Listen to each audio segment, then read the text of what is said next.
I am.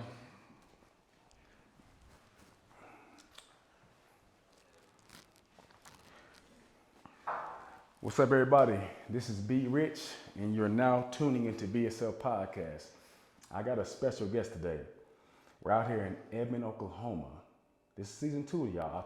I told you I was gonna be moving around a lot. We're doing a lot of different interviews, interviewing a lot of successful people. And one of these people I got a chance to speak to, this special guy. And he came to my house one time, and he really stuck with me with his conversation he had. This is one of Oklahoma City's biggest successful investors / real estate agents, Mr. Brett Boone. Thanks for having me. Yes, sir. How you doing? I'm doing good, man. I appreciate you coming by today. No doubt, no doubt. So, man, for the people that don't know you, Brett, tell the folks a little bit about yourself, early childhood, and let's just go from there. Gotcha. So, when I grew up not too far from here. I grew up in Edmond, and I grew up in a good family. Mom, dad, got a younger brother. He's about 2.5 years younger than me. He's in real estate too. And we grew up like in a great family, great childhood. Everything was fantastic. And when I hit my teenage years, I started getting a little smart, and I thought I knew what I was doing. And I started kind of just dabbling around, drinking and a little bit of smoking some weed. Okay. And, what I did was I started mowing yards. That's what got it started. So I got a bunch of little flyers, and I went around my neighborhood. And I started passing out flyers because I want to make some money. And I got about 5, 6, 7 houses underneath my belt, and I'd be making $300-400, and this is like back in the early '90s. Oh, wow. Late middle '90s. And so I started waiting tables, and then, not waiting tables, cutting grass. And I'm about 13 years old, and you get in your parents' liquor cabinet, and you kind of hang out with some friends a little bit older, and it's like, let's go down to the park, smoke a little green. And then all of a sudden it was like, okay, I can take this money that I'm making, and I'll get real specific. I'd be able to go and I'd buy an ounce of weed for $60, and I'd sell 3 quarters for $75, and then I'd get a quarter, and I'd be able to smoke that, and then I'd make $15 to go to Brahms, and I'd go get my munchies on, and I just rinse and repeat. And I actually quit mowing yards because of that. And so I started drinking when I was like 13, 14, and I got into it really, really bad. I was really bad at school. I don't know, some people believe in ADD, some people don't. My thing is, I can't focus on things that I'm not interested in. So I was in school, and I'm in like math class and history class and all these subjects that I have like zero interest in. And so I couldn't hold my focus. I wasn't very good at taking tests. And I got to a point where my freshman year in high school, I'm like failing every class. And then I get to like the next year, and I'm taking freshman classes as a sophomore. And it just kept getting worse and worse and worse. And by the time I was, in my junior year, I knew from my credits that I wasn't even going to graduate my senior year because I was so far behind. And once you get so far behind, you just kind of give up because you're like, what's the point in even playing catch up? And so there was no way to catch up. But that's where I eventually was. But to backtrack, when I was 13, 14, is where I really set myself up for failure, because I had the ability to, through friends and through like my connections, to always be able to get access to alcohol. Like I always, give someone my lunch money and they'd go get it. So people didn't realize I was like drinking every single day from the time I was about 14. So I was, smoking some weed, I was drinking, 14, 15 hit, and it just kept getting worse and worse and worse. And school just kept going down. I turned 16. I start getting DUIs. I'm getting arrested for, a lot of fights. I had 3 DUIs before I was 21. Oh, wow. Yeah, so I had a lot of that. I was always out. I got a bunch of street racing tickets. But whenever I was in high school was probably whenever I got myself set up for the worst, because I was dropping out of classes. I was in a bad spot, and by the time I was 17, ecstasy came around as like the new drug, and I just saw an opportunity and jumped on that. And that was like the next level. So I got out of the weed stuff and got into ecstasy, and I was, at this point, it was kind of unheard of in Edmond, and I was kind of the only guy that had a connection for it. So I was able to go out and Yeah, I was able to buy a large quantity. So I was able to buy, hundreds of pills, and I was getting them at a discount of about $8 a pill, and I was selling them between $25 and $35, depending on if I was selling it to my friends or my brother's friends. So there was two different pricing structures that I had. And so I'm like 16, 17 years old, and I've got, $3,000, $4,000, $5,000 on me. That's like back then, that's like I had some money. Oh yeah, definitely. And so I'm this kid rolling around with just wads of cash, and I had little traps in my car where I could pull out little compartments, and I had my stash. So I'd get pulled over, no sweat, everything. I was good. Yeah. So I always had like a backup plan. And I got robbed a couple times during that. Had to start all over. So I'd give somebody my money, they'd take off with it and come back and have to rebuild and get into the weed and then get back into the ecstasy. And then whenever I realized I wasn't going to be able to graduate high school, and all of my friends were going off to college and they had degrees and they were doing all of this stuff. Like, dude, what am I going to do with my life? I'm still living at home. My brother was younger. He was really good at school, much better than I was. Ended up graduating, all that good stuff. But I didn't really have a path. And so right out of high school, I was working at like a garage shop, changing oil. But to not gloss over this, when I was about 14, 15, when I say I was drinking every day, it was beer, it was liquor, it was anything I could get my hands on. But by the time I was like 16, I had access to a gas station that would sell me beer, and I had access to a liquor store that would sell me liquor. And I'm like 16 years old. Wow. And so I had a connection where I could go in and get liquor anytime I wanted. Wow. That was the thing that really got me very addicted to alcohol, where I was drinking a liter of McCormick's vodka because it was the cheapest. So it's disgusting. It's like gas. Yep, exactly. But I would drink not a gallon, I would drink a liter of that a day. It was a big old bottle about that big. And function. Well, this was what was crazy is I'd go to work, everything would be fine. I wouldn't drink during the day. But when I'd come home, it was from like 6 to whenever I'd get off work, 1, 2, 3 in the morning, because I was like, almost, this was before I was 21. So I was, about to be 21. So I'm drinking, partying every night. And then where I knew it was a problem was like all my friends wouldn't go out and I would still go home and drink. So like I didn't go a day without drinking because I'd start to go through withdrawal. And I didn't realize I was an addict. I just thought everybody drank. I just did a little bit more. Right. I was kind of in my own head. It was stupid of me. And whenever I realized what I was doing, I just kept going into it. And so I'm mixing booze, I'm taking pills, I start getting to cocaine at this time. It starts to come around. Love that stuff. Anything I get my hands on. And then I was, right before I turned 21, I was trying to get my GED to try to advance my career. So I was at OCCC trying to enroll in their classes and their courses. And I'll never forget it because I got a call as I was walking out from my mom, and she was crying on the phone saying, you need to come to the hospital at Integris Hospital. And I didn't know what was going on. And I went up to the hospital and met my brother there, and my whole family's in this back room and everybody's crying. I didn't know what was going on. And they said that my dad had a heart attack.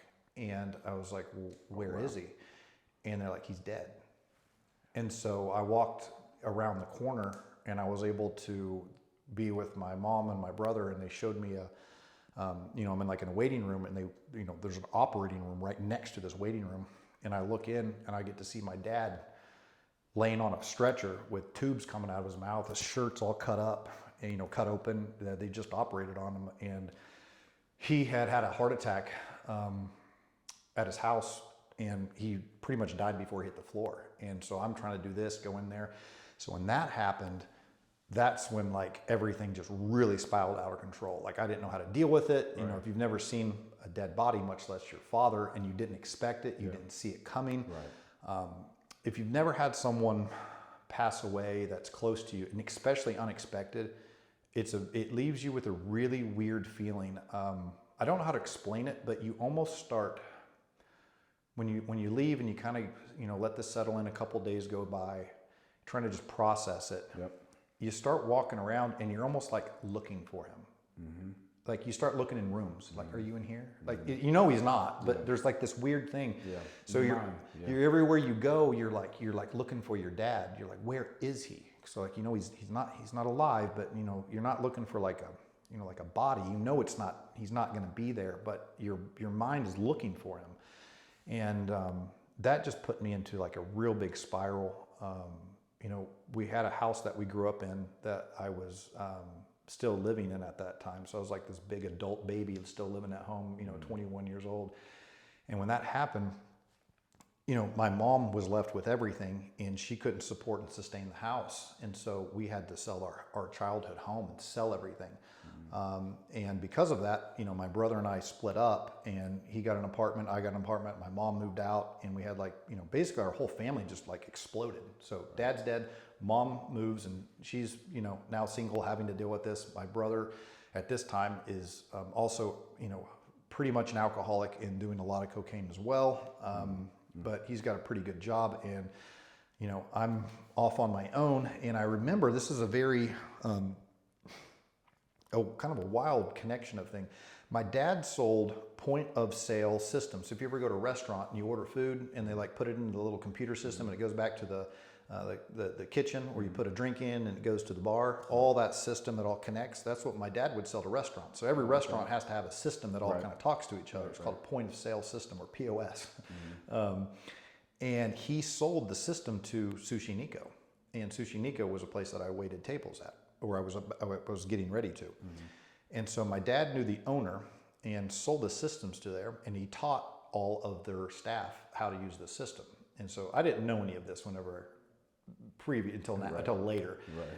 And whenever I found out that my dad had told me before he passed, like, hey, if you want to go get a job, you need to go wait tables at this place, because it's sushi. They have a higher price point. They sell booze and alcohol, so it's like you can make a lot more money than you can at a regular restaurant. So when I went there, that's where I met Faye, which is my wife now. She was the general manager there. Okay. So I would have never gone to Sushi Nico if my dad hadn't sold them that system, and I would have never met my wife. Right.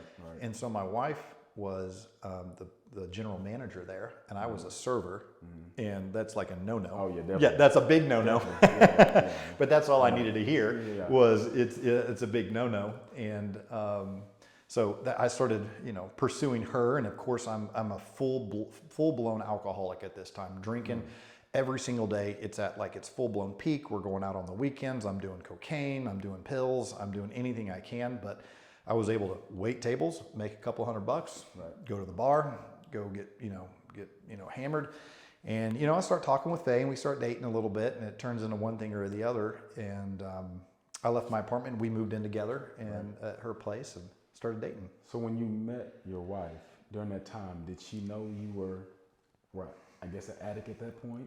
So she didn't really understand what an addict was. So for people that know my wife, she is from Thailand, and she didn't come over here till she was about 21. So she's very into the Thai culture, and so she still has a really thick accent because she didn't come over here when she was a kid. She came over here as an adult. And so she didn't know kind of how Americans were. She'd never been around someone who was a drug addict or alcoholic. And so she didn't know the signs to look for. But as an alcoholic, what people are looking for. So most alcoholics are very aware of how to hide it from people. It's a very common thing. So what I would do is whenever I'd come home from work, she'll tell you this, I would keep my bottle of liquor in the freezer, liked it cold. And so every day when I'd come home, I'd stop by the liquor store, I'd get another liter of vodka, and I had a backpack that I would always take with me, throw it in the backpack. When I'd come home, I'd take the old bottle out, put the new bottle in, go to the trash, pull the trash out, stuff it under, and hide it in the trash.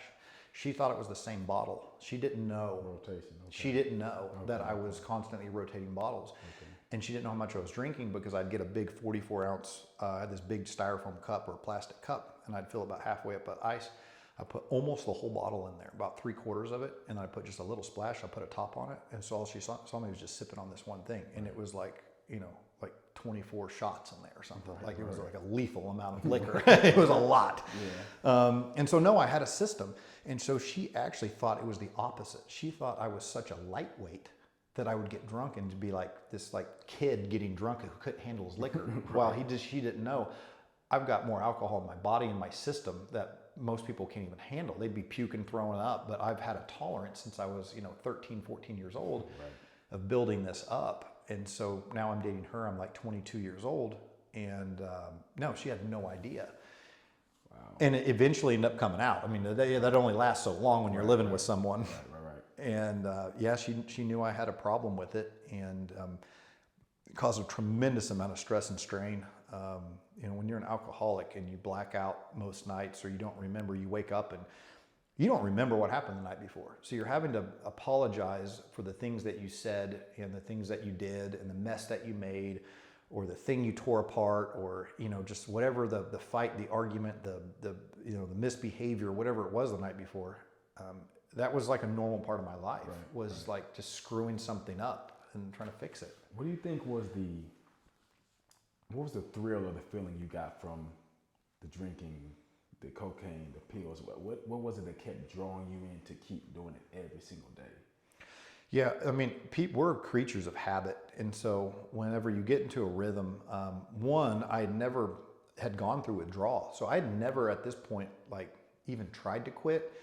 I was delusional. I didn't think that I really had a problem. I thought that this was something that I drank a little bit more than most people, but I literally thought, like, most people drink every day, and I just drank a little bit more than they drank. Right. I kind of convinced myself of that. That's what you're saying yourself. Yeah, but I never sat down and thought of any of this. I wasn't thinking of a future. I kind of thought of myself as a failure, and you know, at this point, my mindset was, you can't go get a job anywhere. You have no degree. You have no high school diploma. You don't have any skills. You know, you're a drug addict and alcoholic. So, like, you know, who's going to hire you? And, like, where are you going to go work? Like, I didn't even think about a career or a future, but I was waiting tables. And so there was nothing that was like an appeal to it. Like, you're not having fun at this point. At this point, I'm coming home Monday through Friday, and I'm putting my backpack up and I'm going straight to the kitchen. I'm getting my drink, and I'm sitting in front of the TV watching TV, just trying to relax. Right. I'm not going out having fun anymore. Right. And so that's whenever it's really a problem, when you come home every day, and whether there's anything going on or not, you're not celebrating anything. This is just part of your ritual. It's part of your habit. It's part of your process and your system, because you have nothing else to look forward to. You're just in this thing. Do this, drink. I can stay up to 2 or 3 o'clock. I can wake up at 10. I can go wait tables at night. And you just kind of get in this little thing, and you're just, I call it drifting, and where you're not really conscious of, you're just in this rhythm of doing things. You're not paying attention to, you're not trying. So with your wife, how were you able to keep the relationship going? Was it a conversation of, okay, if you don't quit this, then I'm gonna quit you? Or was it, I mean, because I'm pretty sure you couldn't just cold turkey, right? No, I didn't. It doesn't work like that. Well, it eventually did. It eventually okay. did. So it put so much stress and strain. And her big thing was, you know, the alcohol was big, but anytime we would go out or do anything, I would always have some, like, cocaine with me. And she absolutely was like, big no-no. Right. Like, anything illegal, you go to jail. No. Like, that's a big no-no. Alcohol, she could see. But yeah, no, it had a lot of stress and strain, and she would always catch me whenever I would end up, you know, going out and we'd be together. She could always tell whenever I'm acting different. Right. And so it did get to a point where it was a really big moment where we had a really big fight, and it was, I could feel that it was coming to a point where if I didn't fix something or change, it was going, like, something like it was going to happen. And at this point, I'm looking around my life, and, you know, my mom is, you know, already seeing other people and dating other guys after my dad died, and so she's kind of doing her thing. My brother is, you know, still entrenched. He's got a job where he's working, and he has an apartment, and he's got a girl that he's dating, and so he's kind of got his thing. And so I had Faye, which I really cared about, and I had this addiction that I have, but without her, I was like, I don't know what I'm going to do. I had no support system and didn't know what I was going to do. So there was one day that, this isn't my final straw. This is the first day that actually broke my daily drinking habit. Not my drinking, but my daily drinking habit. Okay. And what I did is we had a stop where I said, okay, I'm going to stop drinking. I'm going to try to get this thing fixed. And I ended up going a week without drinking, and I just went cold turkey. I didn't realize this is extremely dangerous. There's 2 ways that you can die from not from overdose, but from withdrawal. One is alcohol, and one is benzos, benzodiazepine. Those are antidepressants, Xanax, things like that. If you cut those cold turkey, those things can actually kill you. Heroin won't, coke won't, Any of those other things, meth won't. You go through withdrawal, but they won't actually kill you. Alcohol and benzos can, and I was not aware of any of that. So for night one, I am sweating like the sheets, they were like orange the next day. You know, sounds gross, but your liver and your kidneys haven't been able to clean themselves in, 13 years of like straight drinking. Right. So it sounds gross, but when you go to the bathroom, you got to pee, it looks like iced tea because the toxins and the gunk coming out of your body. And it took a week for myself. I mean, I'm sweating, I'm shaking, I'm freaking out, I'm super anxious. And I got through about a week. And then from there, I never told myself like I'm going to quit. I just said, I got to fix this, but I never said I was going to quit. Right. So that turned into like a week that I got done. And then I still didn't have a plan what I'm going to do with my life or where I'm going to go. So I ended up just drinking on the weekends. And I was able to kind of manage that a little bit, but I would still like have 1 or 2 nights where I'm like absolutely drunk, making mistakes instead of 24 hours a day, 7 days a week. Right. And so it really fixed it a little bit. But the big change happened not too long after that when I was waiting tables, and Faye and I had talked about getting some English bulldogs because she loves Westies, and she had 2 Westies at the time. And I was waiting tables, and there was a girl and a guy that were waiting tables, and all over the table were these big giant Polaroid pictures of English bulldogs. I was like, what the heck is going on here? So I sit down and I'm talking to him, and I was like, what's going on with the bulldogs? My wife and I are looking to buy one. And the girl was like, I'm a breeder. And the other woman said that the other guy said that he is the guy who like shows the dogs at shows. He's the guy who walks around with the little, the leash and walks them back and down and back. She handed me her card, and her card was 2 sides. One side said something about her dog breeding. The other side, she was a realtor at Keller Williams, and her name was Kristen Wasowski, and I'm still friends with her. And she said, you should get in real estate. And I had been approached by many people while I was waiting tables saying that I should get into some type of sales because I was pretty charismatic and, I was pretty good at my job at just... And growing up, you were in sales anyway. Oh yeah, dude, I'm selling drugs, I'm selling lawn service, selling, I got what you need. Yeah. Yeah, so I was pretty good at that, and people would see that and they'd pick up, hey man, you should do this. And I wasn't ready, but that day I was sick and tired of being sick and tired, and I needed a path. Every year I would wait tables. All my friends would come back from college on their Christmas visit, and I'm sitting there serving them sushi. And they're like, how's it going? And they're like, I'm working in an oil and gas business, and I'm doing this. They got a career. Yeah. And I'm sitting here serving them serving them sushi when I'm like, 24, 25 years old with no future, like no direction at all. So that day I said, what are the requirements? And there was 2 requirements. You got to be over the age of 18, and you can't be a convicted felon. I said, I've never been convicted. I've been charged, but never convicted. Right. And so that's whenever I ended up, she gave me her card. I went to the Keller Williams right up the street from Sushi Nico on 43rd and Western. And I was there for 12 years selling real estate. But I got in, and that was my path to never look back. That was and this is the one thing I tell people about being successful or want to become successful is there was no way to go back. Like the only way back was to like wait tables, and I would probably be dead from an alcohol or drug overdose. So I looked at real estate as the only opportunity to get me the hell out of this life and to be able to create something. And I didn't have to have any money.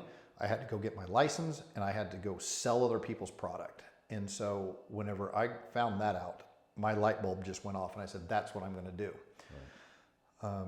And I got in and I started calling for sell-by owners and expired listings. And I just was a phone animal and started making calls. In my first year, I was waiting tables at night, and I was doing real estate in the daytime. So I was like hustling, but I was still like, managing my drinking while I'm doing all of this crap. So it's like this back and forth until I was able to save up enough money to go full-time and literally quit and do real estate full-time. It took me a whole year. So 2008 is when I got my license. 2009 is when I went full-time. Okay. So while you're still managing your drinking, are we seeing like twice out the week, 3 times out the week now? Or? Yeah, it's usually Friday, Saturday was whenever I'd go really, really hard. And during the week, I wouldn't drink. If I drank, it was only to get drunk. So there's no like, I don't have a drink with beer. No. If you can do it. I'm drinking to get drunk. Okay. I'm not drinking to be social. Right. Yeah. Yeah. Okay. So now you're a year into real estate. You're managing your drinking still.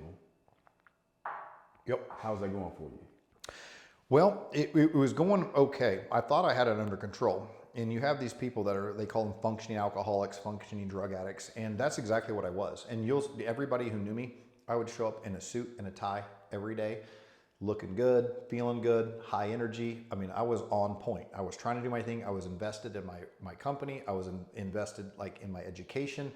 I was doing all the right things that I needed to do, but I had my hand like on two doors. Like I basically had like a chain and a ball and chain like kind of behind me, and it was that drinking. So I was able to have success, but I wasn't able to really take off. And so I started, I hired an assistant. That was my first terrifying thing. Now I'm responsible for someone else.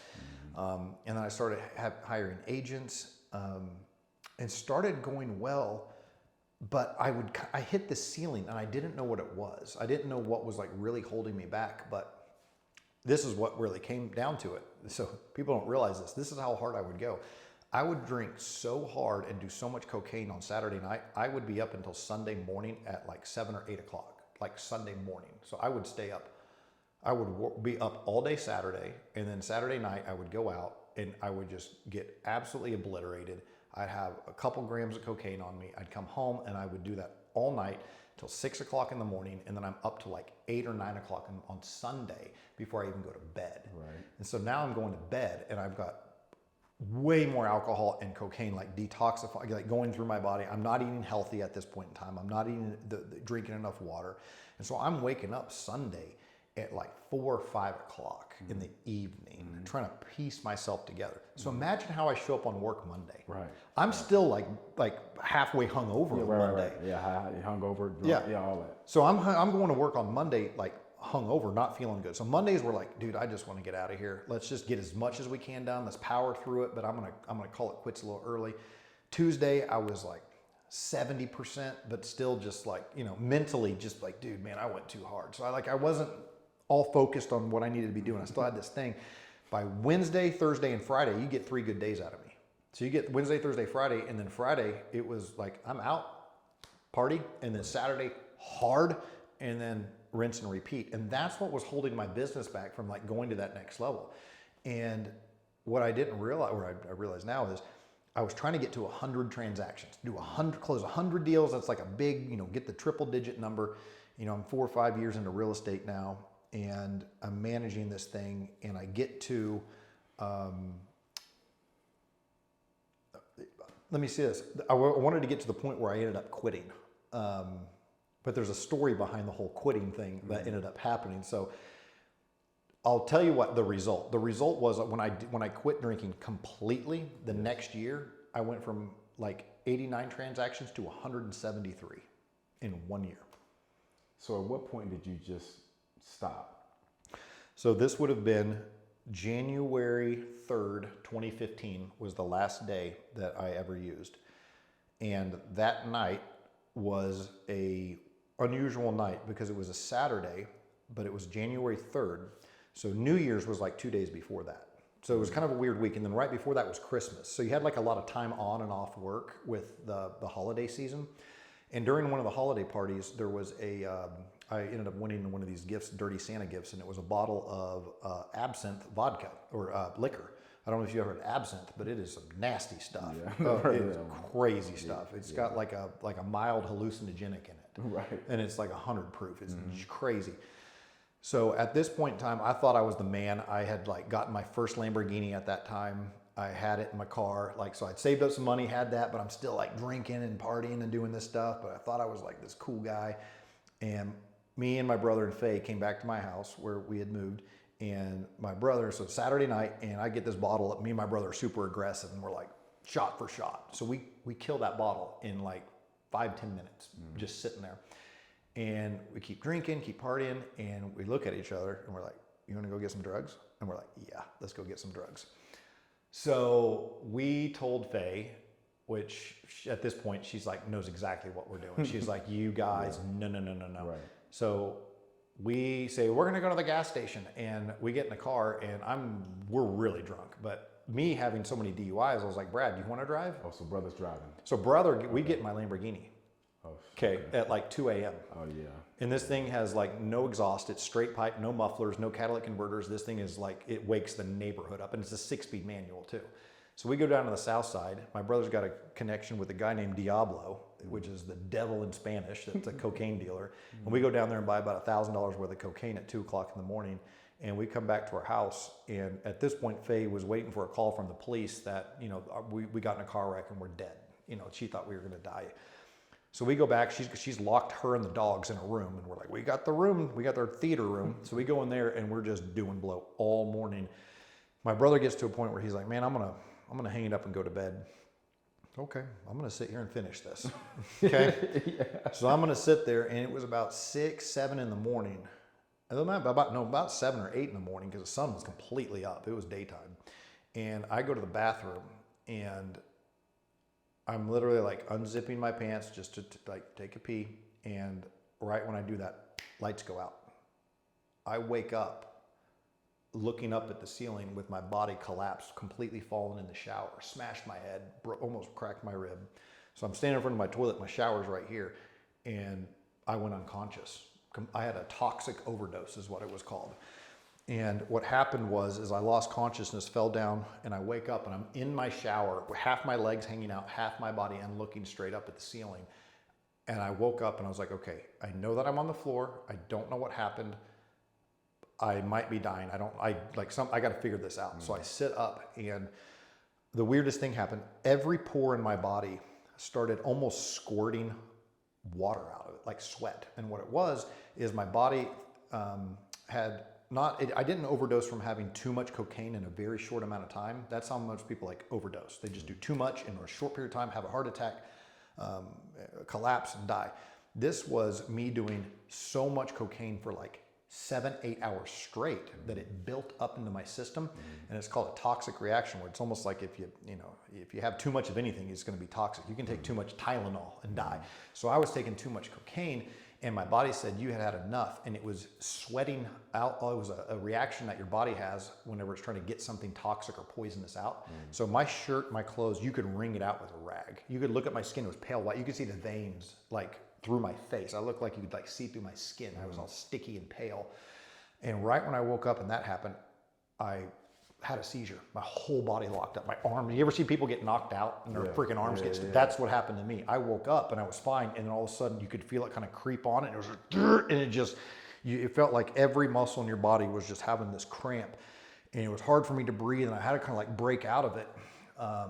And about 5 minutes went by, and I'm like, okay, you're not dying. You're not dying. You get your heart back. You're still super high on cocaine, but you're trying to come down. And I had this moment. I went back into the TV room. I took a quick shower.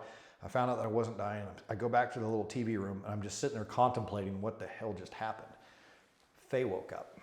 She walked into the room, and I thought I had like cleaned this place up pretty neat, and it wasn't. And she comes in there, and there was these little pink baggies that were everywhere. So we bought like a pack, and she just gives a big old pack of, it was a whole, 30, 40 baggies. That's how the guy sold them. So we had this big old stack of baggies. And so what happened was she comes down, and I'll never forget it. She picked up this baggie, and she was just like, looked at me. And she just had this look on her face. She didn't even say anything. And she just put it down and just walked away. Yeah, I can imagine what that feels like. So this is like an accumulation of, this is 2008. 2015. This is 2015. I started working at Sushi Nico in 2004. So 2004 is when I met Faye. Oh yeah, so this is 2015. Yeah. And she's been seeing this whole thing. So this is like, I'm tired. So tired. I'm fed up with this. Tired, and what I didn't tell you is this was in January 3rd. July 4th, the previous year, I proposed to her and we got engaged. And she'll tell you this. The first thought that went through her mind when I asked her that is, he's going to be drunk at our wedding. How am I going to have to? She wanted to marry me, but she was like, I'm going to have to deal with this guy at our wedding. He's going to be a mess and be very embarrassing. Like, I can't do this. We got to figure something out. That was her first thought that she said. And she'll tell it to you 100 times. She was like, I want to marry you, but I got to deal with you too. Right. So that was in July. January comes up and I'm ODing in her house and she sees this. And our wedding is like 6 months down the road. So I sat there for about 5 minutes and I was like, man, and I'm just thinking of all of the stuff that we had just talked about, all of the stuff, all the apologies, everything I've screwed up, every time I've been arrested, every time I almost went to jail, all that stuff. And I was like, dude, you gotta get this fixed. So I made up my mind right then and there. And I called it a crucible moment. It's a moment where typically people have it through extreme stress, pain, traumatic event where it actually can change like the course and direction of like the way your life was going to go. And it's usually something that's really deeply impacted by it. I made up my mind I was going to get help. I went and talked to her right after that. I said, I'm sorry, I'm going to get help. And I immediately got online. I found a counselor. His name's Kyle McGraw. I'm still good friends with him today. And I went and I met with him and we sat down with Faye and I. I'll never forget this. And he sat down, we told him the whole story, what happened. And he leaned forward and in a very nice, calm way, he's like, you're about to get married, right? And all this stuff. And he's like, Brett, you're not marriage material. Like, nobody should be marrying you, not the state that you're in. I was like, oh, all right. I needed to hear it. I don't want to hear it, but I needed to hear it. And I went with him one-on-one session, and then I did a evening session with him and like 5 other guys that were also dealing with addiction. And I did that for a year straight until he said, dude, you're good. You don't need to come back. I never touched it again. That was the moment. January 3rd, 2015. And it's been, I'll show you how long. how many days? I mean, 'cause I remember you came to the house, you had the app. Yep. Oops, sorry. 3,037 days. 3,000 days. It's got this little, it's gonna, what do you call it? It's got a little ad that it's got to get out, but it will, come on. I have it all right here. Because when you came to my house that time, so There. Brett came to my house trying to purchase my house. Wow. I have 8 a little years. 8 years, 3 months, 25 days, 18 hours, 57 minutes, and 40 seconds. So if you go here, it's 3,037 days sober, January 3rd, 2015. Wow. I always keep it on me, and it Wow. never stops tracking. Wow. That's a testimony, man. So like I said, he came to our house, y'all, and he came over because originally I wanted him to come over because I wanted to see if this person was real. You know how you get those text messages or those phone calls from someone saying, hey, I heard, your house is nice. I want to go ahead and buy your house. I'm like, you know what? Today I got time. I'm gonna make time. Whoever this person is, let him come over. So Brett comes over and I'm like, okay, it's a real person. He came over, looking suave. I'm like, okay, let's just see what he got to say. Long story short, you're sitting there and we end up having like a 2.5 hour conversation. Yeah, we sat there. We talked about business for a little bit, but then we ended up talking about something totally different for like 2.5 hours. Me and Devin sitting here like, dang, this dude's pretty cool. And literally, you telling us your story in my house, just first time meeting us, and it inspired me, man. And that was maybe 2 years ago? I want to say something like that when you came to the house, man. And it just stuck with me, man. That your story is so inspirational, man, and it's this testimony to, because I've never seen or known what someone can go through as an addiction, you know, and someone to come out of it and be able to speak on it and say, hey, man, this is my journey, and this is how I've overcame it.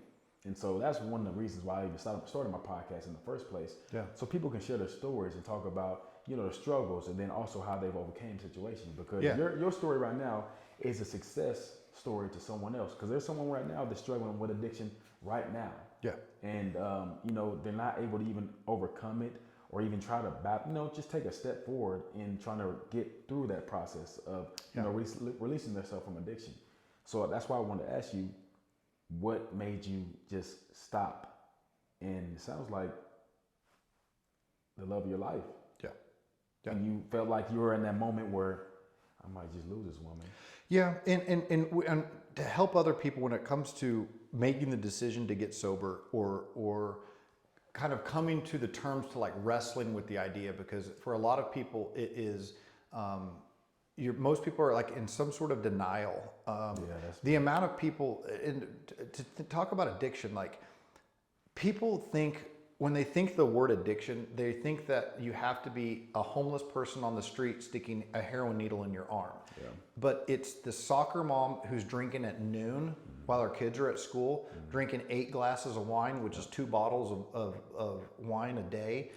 That's an alcoholic too. Yeah. Anything that has a negative impact on your life and you continue to do it and you know it has a negative impact. It's obvious it has an impact on your kids, your attention, your work, your relationships, and you know it, but you continue to do it. That's an addiction. In the back of your mind, you tell yourself, it's okay, it's been a long day. You know, I can have me a drink. Yeah. But you do that every single day. Yeah, then you don't even have that conversation of, oh, it's okay to have a drink.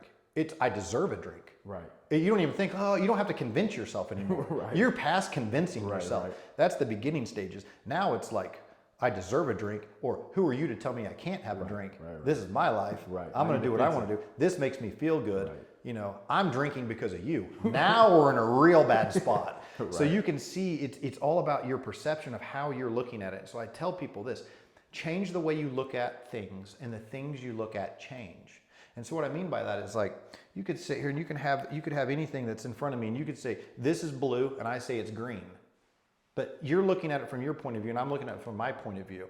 What I need to be able to do is come over to your side of the story and look at what you're looking at, because we're looking at the same thing. So if you got to change the way you're looking at it, and then the things you look at change. And so when you're looking at your addiction and your own problems, stop looking at it from the same way. And the thing is, you have to be honest with yourself. And that's the thing that most people don't want to do. You can't bullshit yourself. You can't. You got to sit there at bed at night in your own mind and your own thoughts when nobody's there. And if you're going to BS yourself at that point, you got a problem. You got to start being honest with yourself and looking at the impact that this happens. But what I want to tell people is, generally speaking, most people change 2 different ways from 2 different things happening, through pain or through pleasure. And what I mean by that is, unfortunately, most drug addicts, most people who are going through any type of trauma, anything that they want to change, even a job, just going to a different job, doing something, it has to be so painful that it forces a change. And that's what most people do. It's also obviously the most painful way to do it. The other way is through pleasure. And what I mean by pleasure is, you see the opportunity or a betterment of yourself by giving this thing up. That's the hardest way to do it. Right. And because you have to really sit, think, and make a choice. I'm going to give this up to do this. You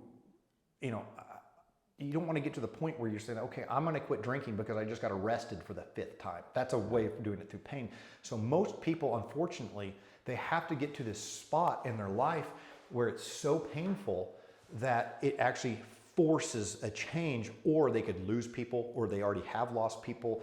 And what I will encourage people to do is, and also note that there's plenty of people that stay in that middle area where they've got a rhythm worked out. Because most of these people who are alcoholics, they're not going to die from it. They're not going to go get in a car and get a DUI or go kill a family and end up in jail.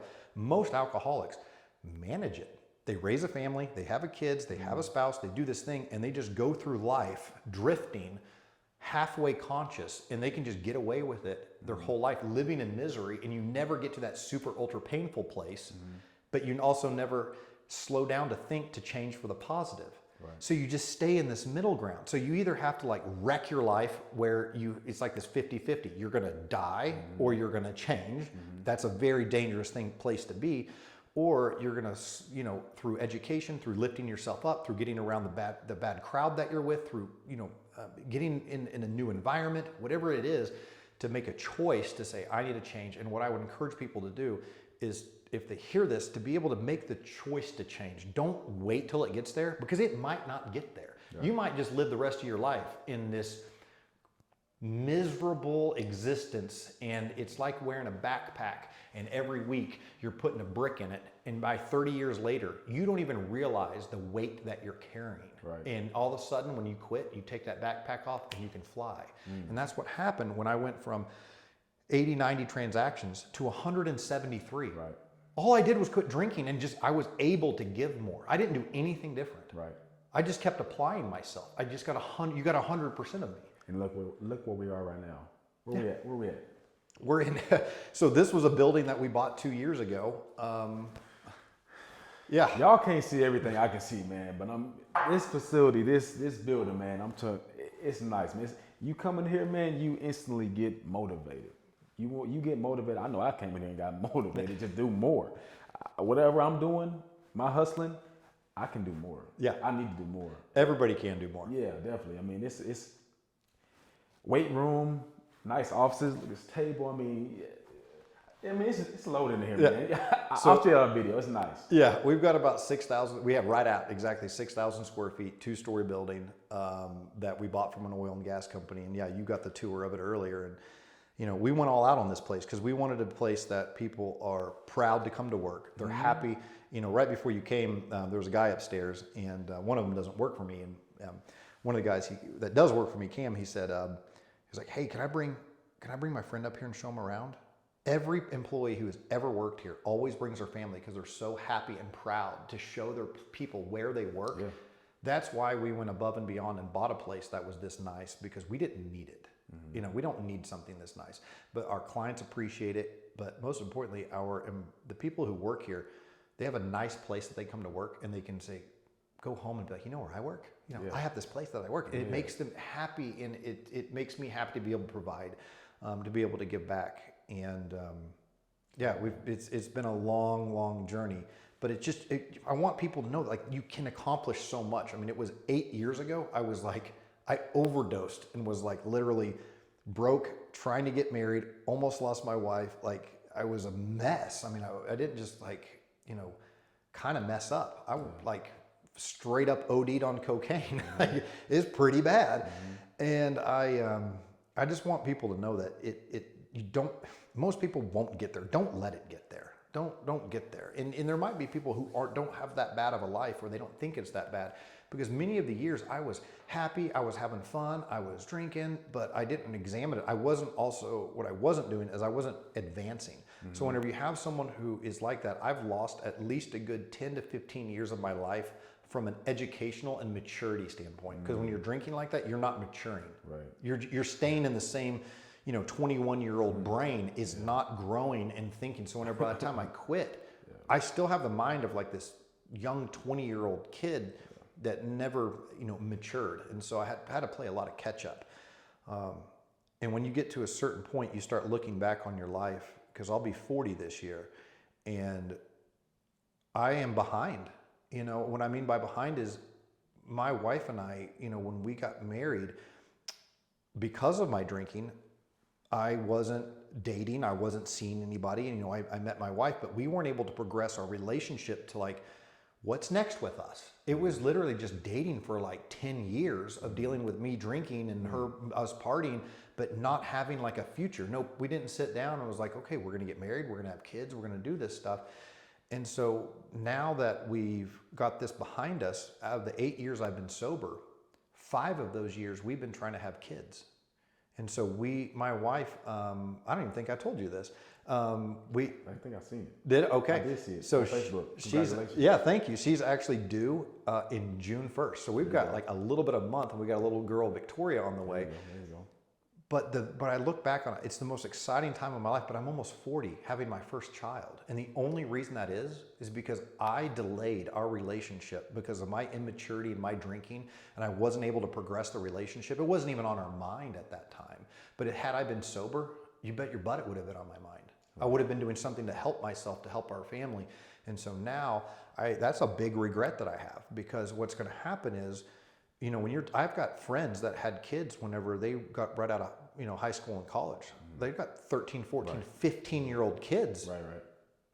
They're grown. They're about to go to college, and I'm having my first. Right. And so what's going to happen is when our daughter is, 30 years old, I'll be 70 years old. Yeah. And so I've got to play catch up. And that's something that you definitely, look back and you're like, man, that's a direct consequence and result of my drinking and drugs and my behavior. It delayed that part of my life. God forbid we would have actually had a kid going through that. That would have been miserable. Right. Yeah, it would have been not just bad on the child, of course, but I would have been a horrible father. It would have been a major regret. Well, the good thing, Brett, for you is you don't look 40, man. I appreciate it. You're still swelled up, man. So I can see you at 70 still. Got your cut. Oh, yeah. I'm planning on living as long as I possibly can. I love science, so yeah. I wanted to ask you this, man. So as you quit the drink and put it behind you, your success started to grow, right? Speak to us about how important it is for you, because over the time, I know you obviously met different people. Yep. Speak to us about how important it is for your circle. Very big. So I almost went down that path a minute ago when I was talking about it. So it's a very well kind of common quote that a lot of people know is that you're the average of the 5 people you spend the most time with. And they've actually done a lot of studies on this. And one of my coaches, he actually told me, he was like, given enough time, let's say, what's something you hate to do? Like an activity. Do you golf or no golf? Like what's something you don't like to do? An activity like a sport or something? I guess you could just say golf. I'm not really great at it, so maybe that's why I don't See, like I it. don't golf at all. I don't like golf. Yeah, I guess you could say I don't like it because I'm not good at it. So there you go. You could just say golf. So I put it to you this way. If you put anybody in an environment with the 5 other people, you will assimilate to them in one way or another. And they kind of did this like, a study. It's like if you got 4 golfers and you have one guy who absolutely hates golf and you put them around each other long enough, that one person will end up being just as good at golf as the other people. It's just a matter of time. It might take a year, it might take 100 years, but it's the principle is what it's applying to, is that you will become literally, if you look at any 5 group of people that truly, not just 5 people, but 5 people that you spend the most time with, like you're most influenced and influencing. So you've got like this 2-way conversation where you're always trading data and information, and you're using that data and information to guide and advise how you operate your life. So you're taking something that you might have given me, and I'm going to go apply that. And if you get 4 other people around you that are giving you, they're all drug addicts, what do you think I'm going to, it's only a matter of time. I will go right back to it because I'll convince myself. So what I found was being very intentional about your friends and the people that you spend time with. Meaning you can still be friends with people that might not serve your best interest in there's always helping other people where you're pulling them up. But you have to be strong enough and you have to be mentally strong enough to be aware, to know, and that you are offering help to someone and you're very aware that they're not having any influence, but that can't be a person that you spend most of your time with. Right. You need most of your time with people that are at or above where you want to be. I try to spend most of my time with people who make way more money than me, way more money than me, because they think, they act, and they behave differently. How I was whenever I was waiting tables, how I thought, acted, not just time, but when you look at, as I progress, every 3-4 years, I look back on who I was and I say, my gosh, that guy was an idiot. Because you're always advancing and growing, but the only way you do that is you have to be around other people.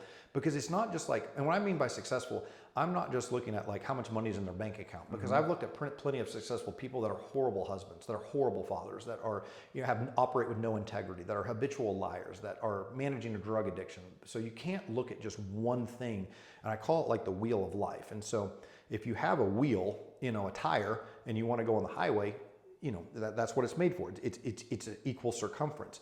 If you have the edge of a wheel and you have those as like little points, on the outside of the wheel it's a 10, on the inside of the wheel it's a 0. And on the each little spoke is going to be an aspect of your life. So it might be money, might be relationship, might be job, might be parenting. All the major big components, like the fundamental aspects of life, the things that you want to get really good at, where you are in well balanced, is what I'm trying to say. So you have people that are all the way a 10 on money, but they're a 2 on integrity, or they're a 1 here. And what happens is I look at this as the wheel of life, and if you have a balanced life, meaning that you've worked on each one of these things to pull them out to a 10 or as far as you can, what happens is you connect all the dots and now you have a wheel that can go very fast. If you have the wheel and you connect the dots and you're going from a 10 to a 2 to a 5 to a 6, and then you wrap it in rubber, it's going to be all wonky.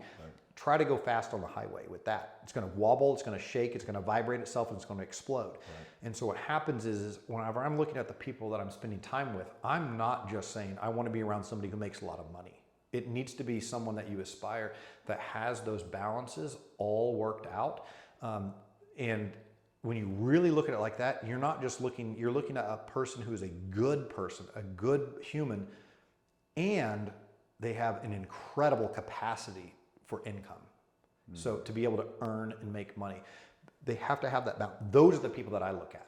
I don't look at the billionaire who's an asshole. Right. I want the billionaire who is giving, 25% of his money back to the church. Right. That's who I want to look at.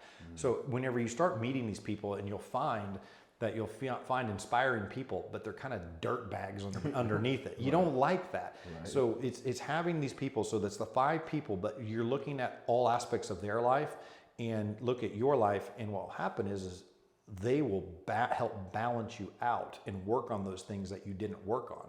So if you have something, with integrity's big, keeping your word, doing what you say you're going to do. You were here 5-10 minutes early today. I noticed that. Right? Those are things that I notice whenever I'm on an appointment with somebody. Yeah. So that's integrity. Right. That's doing what you said you're going to do, and you did it, and I love it. And so I notice those things, and whenever I start working with other individuals and I'm looking at friends and people that I'm with, that's a big thing that I look at is, are they going to do what they say they're going to do? Right. So getting that balance. So when you're around the people that being intentional, it was going to require you to not necessarily, people freak out and they say, I got to cut my relationships. I can't be friends with my lifelong friends. That's not the case. Right. The case is you have to be intentional. Who do you want to be around and spend your time around that's going to enrich your life, but you can also help enrich theirs as well. People that have things in common, but I would be around people that are at a place you want to be. And what will happen is make friends with these types of people. For me, it was the car community because I'm into cars. So I was able to see a lot of very wealthy people, and you're able to see the people that you kind of, are drawn towards. And that's where I was able to find a good group of people that I'm able to hang out with, because none of these people drink. They have good family people. They are great. They're almost all complete entrepreneurs, self-made. They all have a story, not necessarily like mine, but they have a story. They came from something or nothing, and they were to they got to the place that they're at through their own hard work and their own trials and everything they've gone through, whether it was drugs or not, just starting a business and being successful at it, starting from the scratch, quitting that job that had the 401k and all the benefits to go out and do it on your own and risk everything and actually do it. Those are the people that I want to be around because they think differently. They think differently. And when you talk with them, you're like, oh my gosh, I never thought of it that way. Right. And so that's what I find really inspiring. Tony Robbins was one of my coaches a long time ago. And one of the things that he said to one of his mentors is, and it sounds crazy, but he was, had these mastermind groups that he would always have. And he would go, and they were all other like mega multi-millionaires. No billionaires, but heavy, hundreds of millionaires. And he would sit down with these people, and he would mastermind with them. And then he had a friend, and I forgot his friend's name, but this guy's a billionaire. And he was like, dude, Mr. Billionaire, he was like, I've been stalled out. I'm at this place, business is good. He made so many $100 million last year, but he's like, I can't break through the ceiling. He's like, who are you hanging out with? And he named all those people, and he named off how much they made. And he was like, dude, you're in the wrong circle. He's like, what are you talking about, man? He was like, you need to come hang out with our circle. And I was like, who's in your circle? And it's like, and he started naming them off and their income, and it was all billionaires. Wow. And he was like, I need to change who I'm learning from, who I'm hanging around. It only took him a couple of years, and boom, Big B came.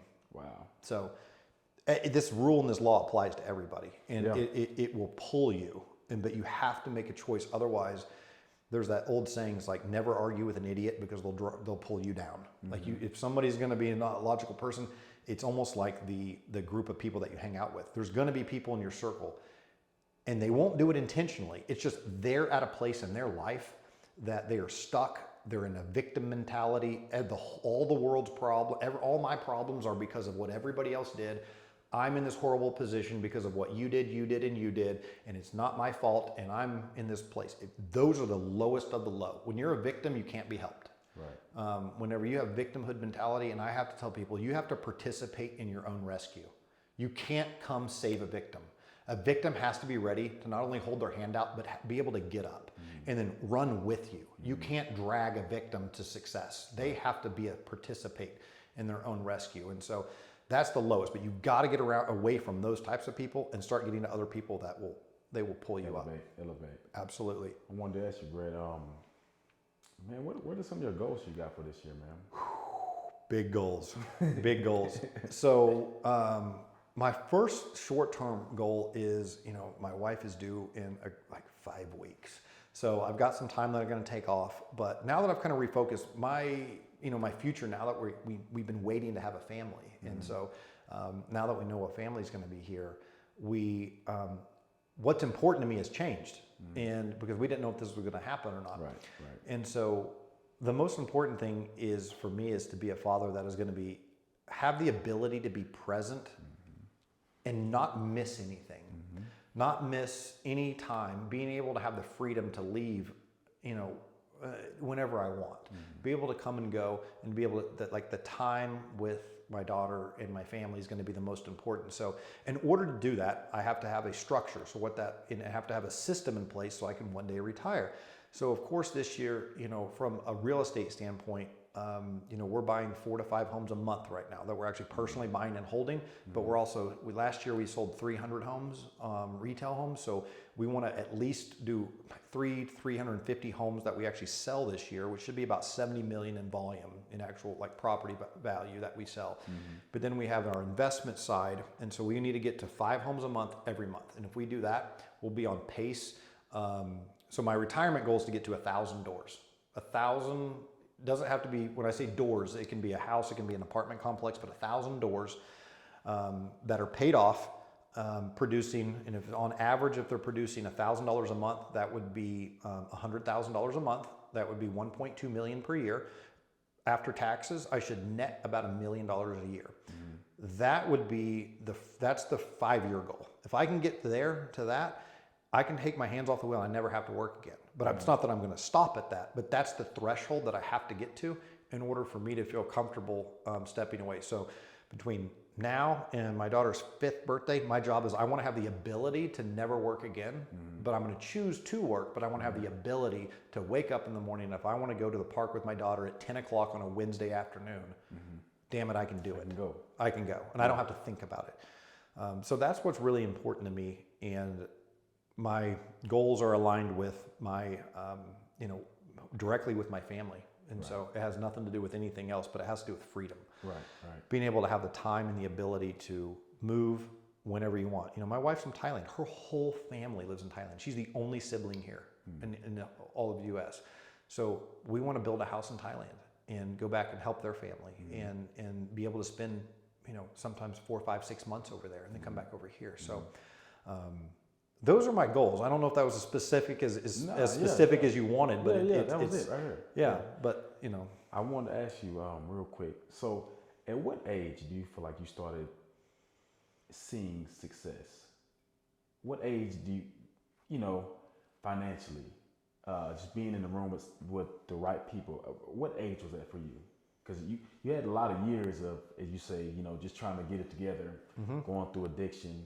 So, around what age number were you at when you felt like, okay, I'm starting to, feel good about this. I'm starting to make a little bit more money. I'm starting to meet different people.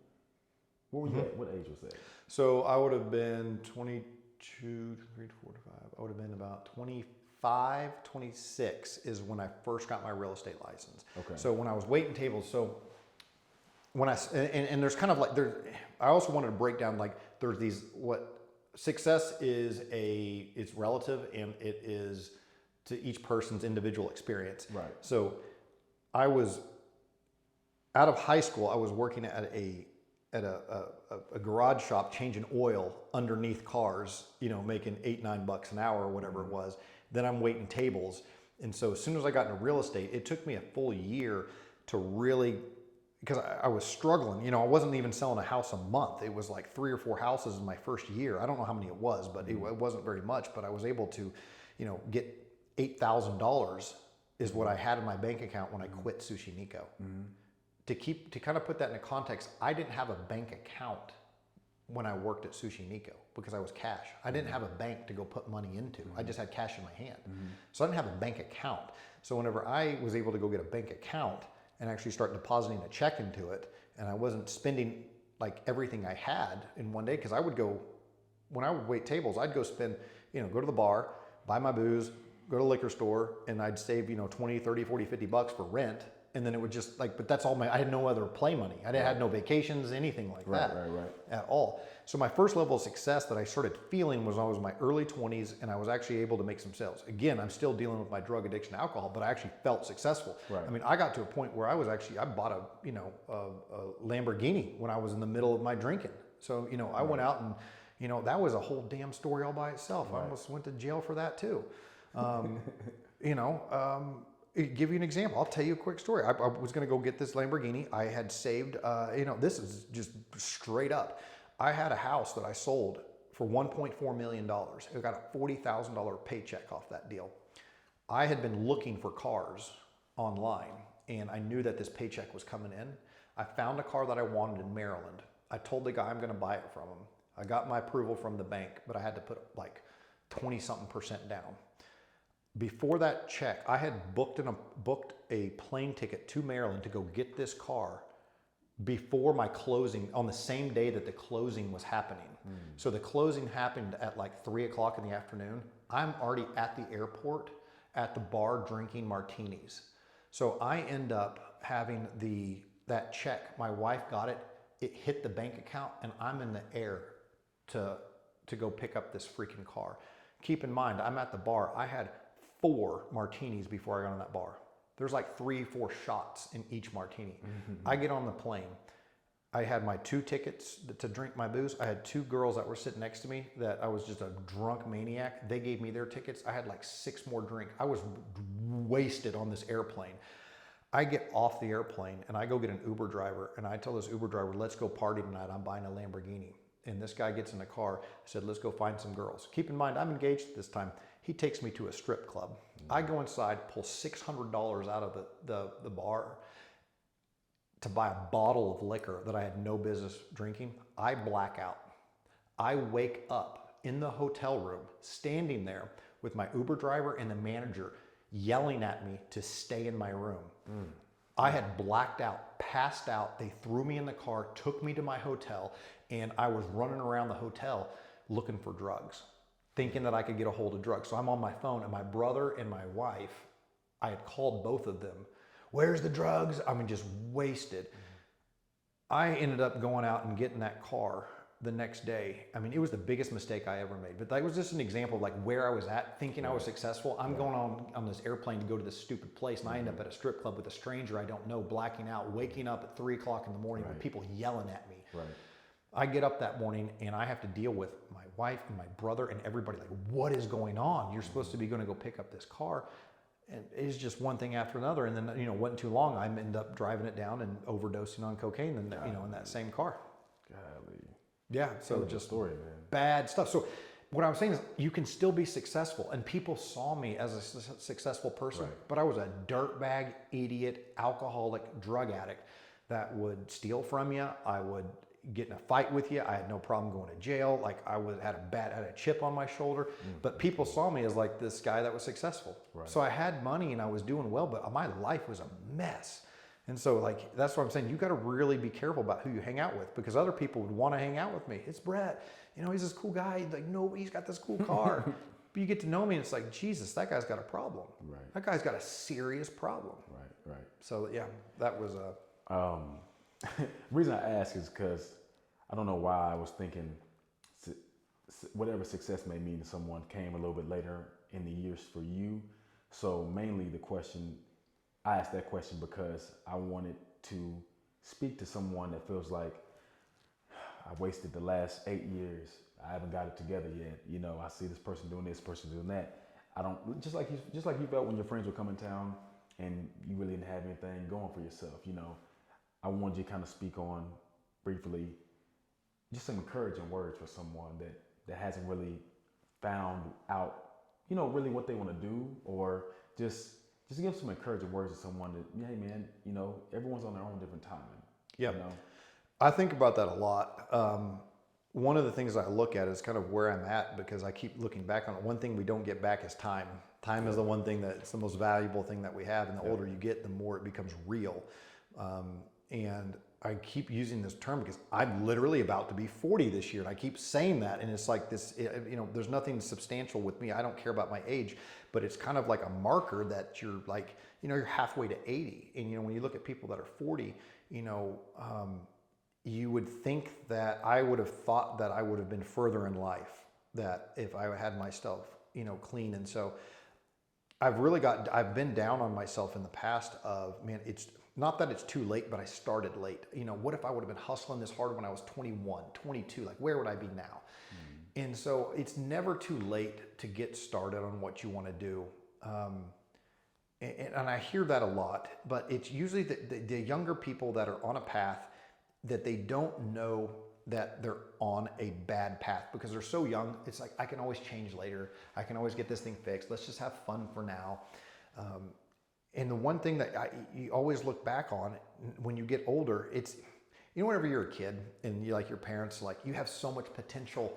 You could be this. I'm now at the age where I see these young kids that are, me when they were 24, 25 years old. And I literally am saying the same thing. I'm like, you have so much potential. You have no idea. And they're looking at me like, yeah, everybody says that. And then when they get to a certain age, they're going to realize that. And I don't know how to articulate that to get through to a younger generation for them to literally understand where we're coming from. Right. It's so difficult because I think if you were able to bottle up that emotion, that feeling, and actually have them feel what we feel as older men looking back at them. I want them to be able to experience that now, how important that is and how much regret that they potentially could have by looking back. Because I have a lot of regret, but I don't let it consume me. It's a feeling it's a fleeting feeling. It's like, I'm not going to dwell on that. Right. I can only do what I'm going to do now and moving forward. Yep. But you want to be able to look back at that, and I feel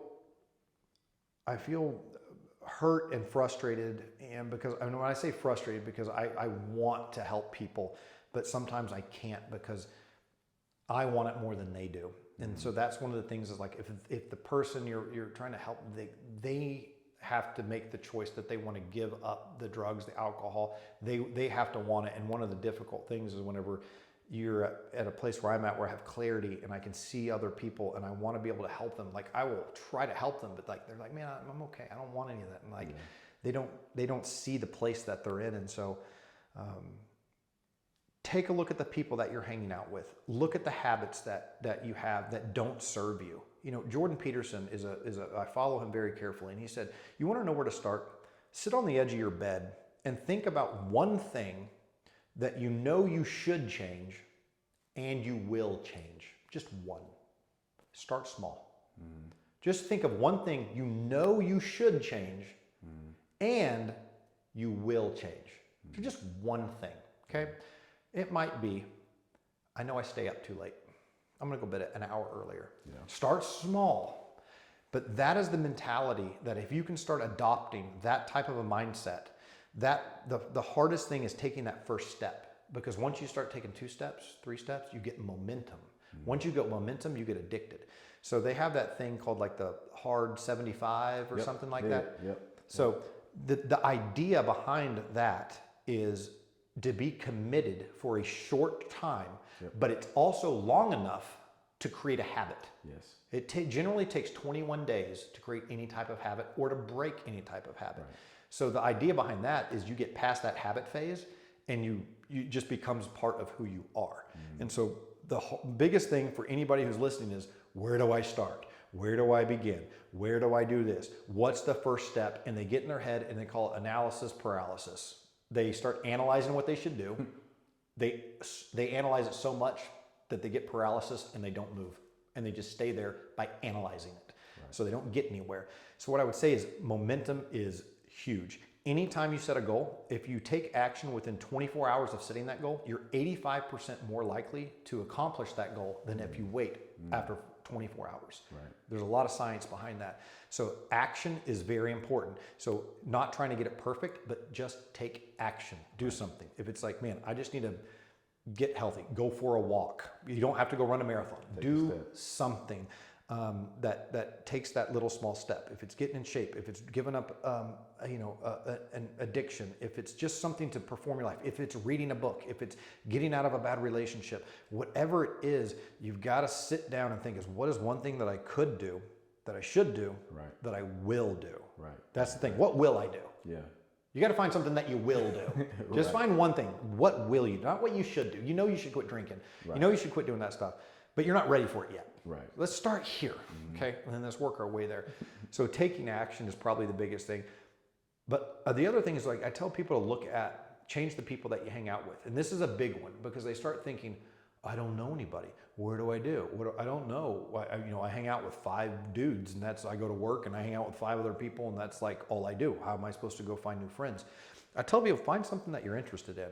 Find a hobby, something that you like, and wherever that hobby takes place at, other places, whether it's golfing, baseball, volleyball, just some sort of, I think everybody should have a hobby. So they should have a work, like a career in work, and a passion should be part of their work, but they should also have something outside of work that they are also a hobby, but they're very passionate about it, something that they get real fulfillment out of. Right. And whenever you find that thing that is there, what you need to find is other people who also do that thing that are highly, highly successful. For me, it was cars.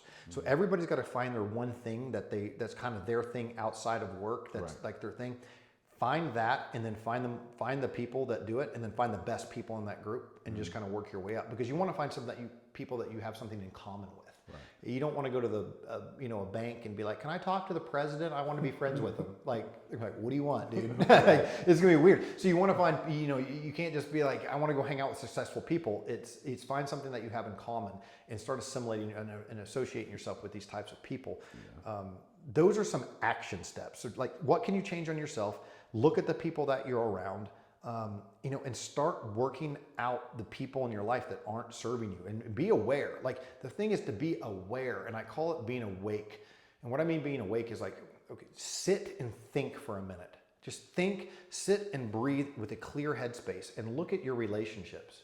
Look at everybody that you spend time with and say, are they helping me? Are they hurting me? They might be a good person. They're not like being mean to you. They're not hurting you. They might be a great person, but are they helping you get and pulling you in the direction they want? You can have your best friend, but they're a heroin addict, and they're just saying, come on over, just hang out. I need somebody to shoot with. Just hang out with me, man. And you're just like, man, they're a good friend. Okay, I'll do it. Like, that's a perfect example. They don't have to be mean. They don't have to be bad. It just has to be a bad influence on you. Right. Be honest with that. And you do a couple of those things, and you'll start seeing a loosening effect. It's kind of like a rock that's like jammed down in the mud, and you can't get it out. You'll start to see that dirt kind of come away, and then you can get that rock and you can pick it out. But when you're kind of compacted in there and you're stuck, you have to start to loosen. And so this doesn't happen overnight. It's a slow, consistent thing. And the other thing is, once you start to develop these new habits, you have to take the emotion out of it, and you have to create discipline. For me, discipline is the one thing that's held me back or helped me stay sober. So what my daily routine looks like now, it is literally almost like the same thing. I'm up at 4:30 every day. I'm here at 5 a.m. I'm at my gym, working out, get in the sauna, do my yoga, go upstairs, take a shower, and I'm dressed, ready to go at 6:45, 7 o'clock every single day. That is my ritual. Well, how do I wake up at 4:30? It starts the night before. I have to be in bed, asleep by 8:30 to get 8 hours of sleep to be at 4:30. And I found that 8 hours worked for me. How do I know? I use a Whoop strap that monitors my sleep. So I know if I do less sleep or more sleep, I've got it dialed in. Right. So I've really got my sleep schedule dialed in. Well, if I'm going to go to bed then, I have all my clothes laid out the night before. So my gym clothes, my work clothes, they're in my backpack, already loaded up. So when I go home today, if it's a weekday, I'm going to go home. I'm going to throw all my clothes in dirty clothes. I'm going to get my workout clothes tomorrow laid out. I'm going to get my work clothes laid out, put in my backpack. I'm going to get all that set up. So tomorrow when I wake up, I grab my backpack, I put my workout clothes on, I come straight here.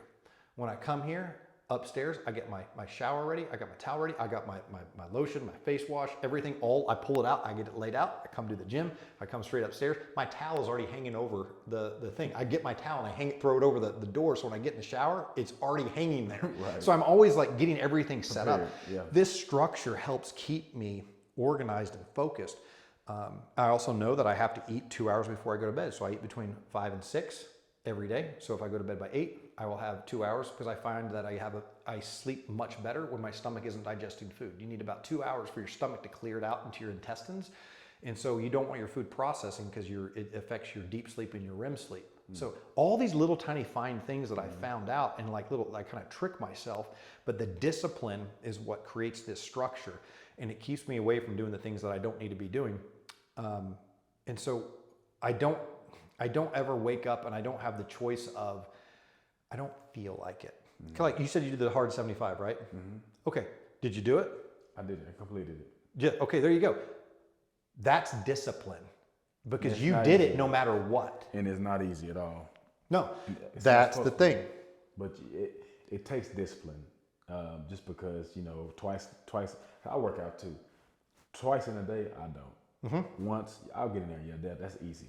But the gallon a day, reading a book, that was important to me. That was key. But yeah, I mean, it definitely takes discipline. That's really what it's mainly about, is discipline yourself to say, I'll go get this workout in the morning, and then in the night, and then I'll read my 10 pages, and I'll eat healthy too as well. That's a big one. But yeah, I enjoyed it. It was a journey. I enjoy the journeys, man. I like I like challenges. I like things that's gonna make me think, make me work harder, and I was happy to complete it. Actually, I brought it to my office. I had maybe about 20 people that participated with me. We all did it together, and everybody made it through. See, that's another thing, is accountability is very big. So you have other people that you've told that you're going to do something. So I'm a big fan on, if you have goals and you have dreams that you want to aspire to, tell as many people as you know, because you're more likely to do it, because now you don't want to let them down, and you don't want to look weak by letting them down. So let everybody know your goals. That's very, very big. But discipline has nothing to do with emotion, whether you want to or not. Discipline is something, an agreement that you have made with yourself that you're going to do no matter what. If you didn't get enough sleep, if you don't feel good, if you're this, if you're that, you do it. And that is very, very difficult. But once you get that, discipline creates freedom, in my opinion. And because whenever you're disciplined, you have a structure that you're able to follow, and you can change your disciplines, but it gives you structure. And for me, and for people who are addicts, that are in recovery, it gives me freedom to be able to, no, it's not a choice. Also, when your standards are clear, your decisions are easy. So when people say, whenever I said I'm going to quit drinking, that's my standard. And for me, that's my standard. So when somebody's like, hey, you want to drink, you want to do this, you want to do that, I go to a bar and I sit at the bar and I see booze everywhere, and I'm sitting there eating my food. I want to drink. Yeah, sure. Why not? I'm not going to BS myself. I'd love a big old fat line and some scotch right now. I want it. I'm not lying a lie. But I know the consequences that come with that. And I also know that I've created discipline, and I have made a standard that doesn't happen. So when you have a standard, you can't be influenced. And that's the thing, is a lot of people, I don't have a big issue with that. I know a lot of people can or would, is being influenced by others. Being the guy who's the sober guy, and I don't want to be the sober guy. It's going to be weird. No, it's not. It doesn't matter. But being able to be clear with yourself and have I call it like making a stake or making a claim. It's literally like standing on top of a mountain with a stake, and it's like, I'm here. This is who I am, and I'm going to list out who I am, and this is unshakable. It's unbreakable. It's who I am to my core. So anybody around me, you can come with that BS, come at me, influence me, do all this stuff. It's easy for me to get rid of, to just fin that stuff up. No, don't want it, because my standards are clear, crystal clear. And now it becomes easy. If you don't have clear standards, and they can be massaged or manipulated, there's a tiny little crack, and that crack, water will get in it, and then it will create an opening, and then all of a sudden you're right back in it, because you're not clear. You can't leave an escape hatch. You can't leave a path or a crack to get back to where you used to be. Right. It's a wall. It's a standard, and it's done, and it's never coming back. When you get clear on that, now you have some freedom. And it makes it easier because I don't have to wrestle with the idea. I don't have to, when somebody says, hey man, let's go out for a drink, I don't have to sit there and freak out and worry and, oh my God, what am I going to do? It's a thanks, but no, I don't drink. It's a standard. Staying true to yourself. Yes, That's exactly. That's exactly what it is. I really enjoy this, man. Me too. I'll go on forever. I only planned on holding you for about 30 minutes, man, but I know we went well over that, man. I've enjoyed every second of it, man. I appreciate it. In closing, man, is there anything else you would like to say? Man.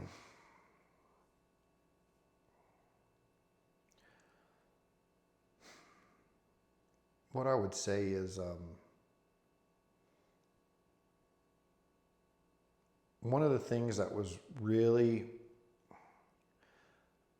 challenging was getting the courage to try.